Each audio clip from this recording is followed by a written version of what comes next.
Hola a todos, seguimos en la SEC te lleva a este Congreso Americano de Cardiología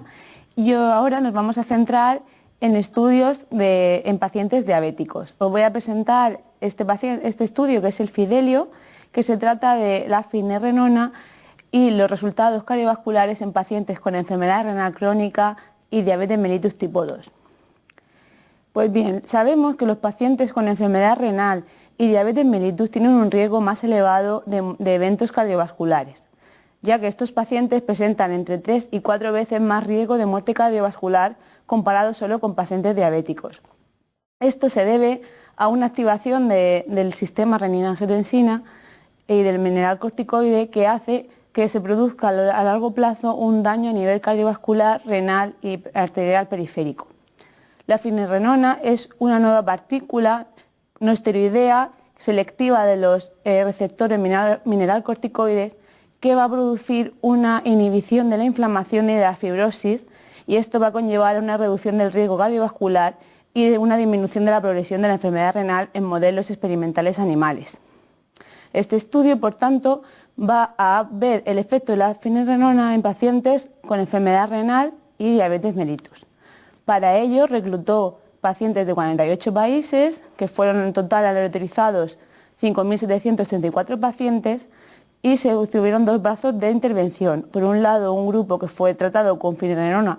10 o 20 miligramos al día y otro grupo que fue dado con placebo.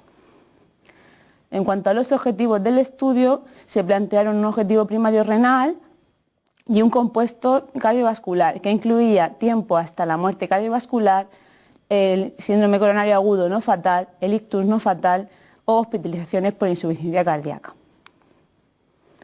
El estudio incluía pacientes tanto con enfermedad cardiovascular previa o sin enfermedad cardiovascular previa, y los criterios de inclusión los vemos a la izquierda de la diapositiva, en los que fueron pacientes mayores de edad con diabetes mellitus tipo 2, tenían que presentar un filtrado glomerular de entre 25 y 75,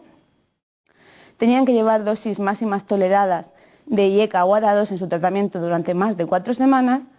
tenían que presentar albuminuria y un potasio sérico menor de 4,8 milismoles por litro. Como he dicho, eran pacientes muy bien tratados, como vemos, con un 99,8% en tratamiento con IECAS o ARA2,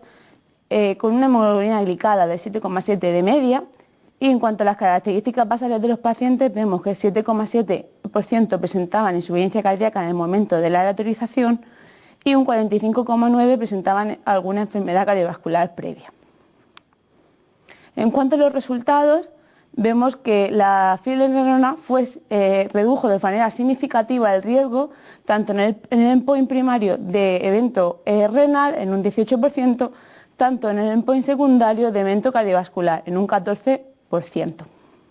Ahora vamos a separar el compuesto cardiovascular y vemos que redujo, aunque de manera no significativa en un 14%, la presencia de muerte cardiovascular y la hospitalización por insuficiencia cardíaca.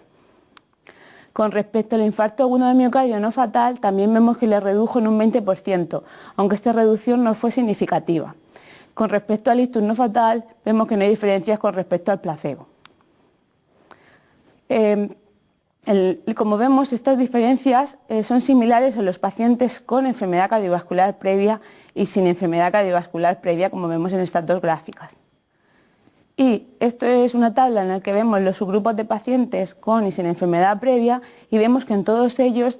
hay una tendencia favorable de la finerenona comparado con placebo para reducir los eventos cardiovasculares en el seguimiento de los pacientes.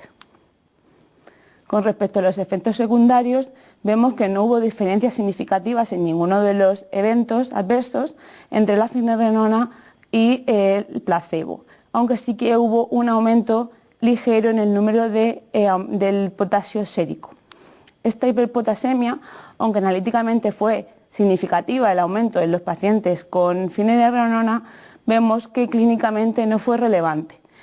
ya que solo se producía un aumento de 0,2 miliequivalentes por litro en los niveles de potasio en los pacientes con finerenona comparados con placebo.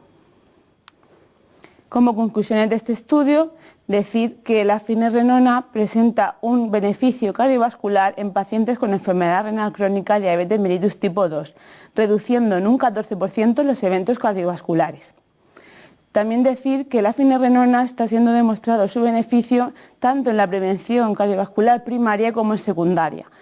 siendo beneficioso su efecto tanto en pacientes con enfermedad cardiovascular previa como aquellos que no la presentaban. Por último, decir que aunque la hiperpotasemia fue más frecuente en los pacientes con finerenona, el porcentaje de pacientes en los que se tuvo que suspender por hiperpotasemia fue muy bajo, por lo tanto este efecto secundario no fue importante. Por tanto, la finerenona es una opción de tratamiento efectivo para la protección renal y cardiovascular en pacientes con enfermedad renal crónica y diabetes mellitus tipo 2. Para ver todos los detalles de este estudio pueden ver ustedes la publicación en el Circulation. Y eso es todo, esto era lo más relevante y seguimos en La SEC te lleva.